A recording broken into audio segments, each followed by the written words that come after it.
Hello everyone and welcome to another video review by Centipede Geek. Today we're going to discuss my thoughts and opinions upon an L-rated network television series with the name of From Dusk Till Dawn, the series. I'm going to talk about episode 10 and then sort of do a recap of my opinions upon the entire season, but mainly episode 10. Episode 10 is titled The Take. So what is this episode all about? Well, obviously we have Jake Busey's character. If you don't know who he is, he's a blonde-haired guy.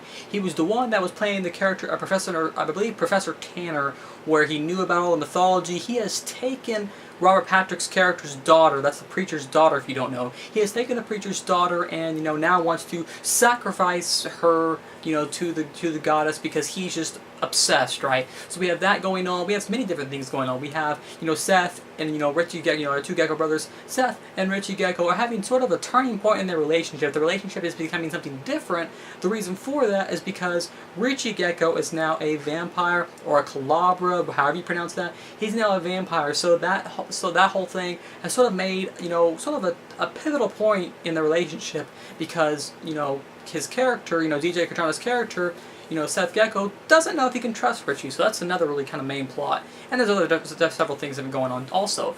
That's the main gist for episode 10 titled The Take of the L-rated network television series with the name From Dusk Till Dawn, the series. Overall, I love this episode, and it's the season as a whole. I really like this series. I really enjoyed the films. The films were good stuff. And what I like about this series is it takes those films and it puts those in a television concept, but it still has that, that movie vibe where we're given lots of great action, lots of great, I guess you could say, sort of one-liners and stuff like that. But it also is very serious at times, very sentimental at times, and there's some great dramatic sequences. And the L-rated network television series named From Dusk Till Dawn, the series. There's some great stuff going on. The first half of the show, there was action, like in the first 4 or 5 episodes, there was action here and there, but it was mainly a lot of build-up, a lot of, and I really enjoyed that.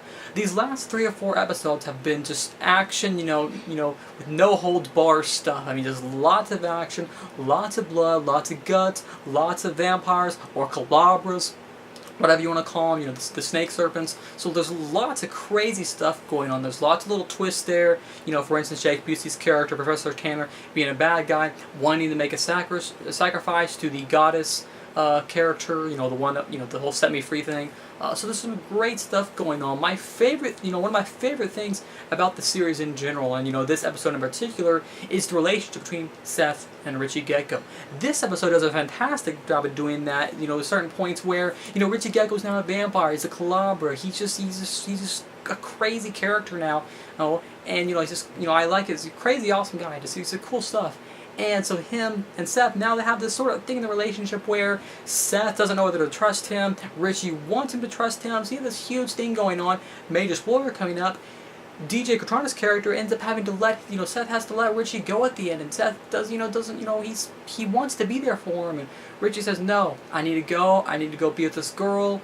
It has been confirmed for season 2, if you guys don't know. Internationally, I got a little off track, but internationally, it's a Netflix series. Season 2 will come out sometime next year. This had a pretty solid ending, like a really solid ending. So I'm really curious to see where season 2 is going to go, because this ends similar to the way the first film did, except for, Quentin Tarantino's character doesn't die or anything like that. But it ends in a similar fashion, with him leaving with the young girl, and they're leaving together now. So it's really interesting. I'm really curious to see how they're going to push this for a season 2, because it's going to be all new stuff. Unless they go with plots of, of the sequels 2 and 3, Texas Blood Money and whatever the third film's called. But unless they go with, with plot points and, plot synopsis of the sequels, they're going to have to make all new stuff, because they've been pulling a lot of, old and rehashing a lot of old material from the movie, adding a lot of deeper details and stuff, the whole Mesoamerican, and, the whole Mesopotamian, Mesoamerican mythology and all that kind of stuff. So I'm really curious to see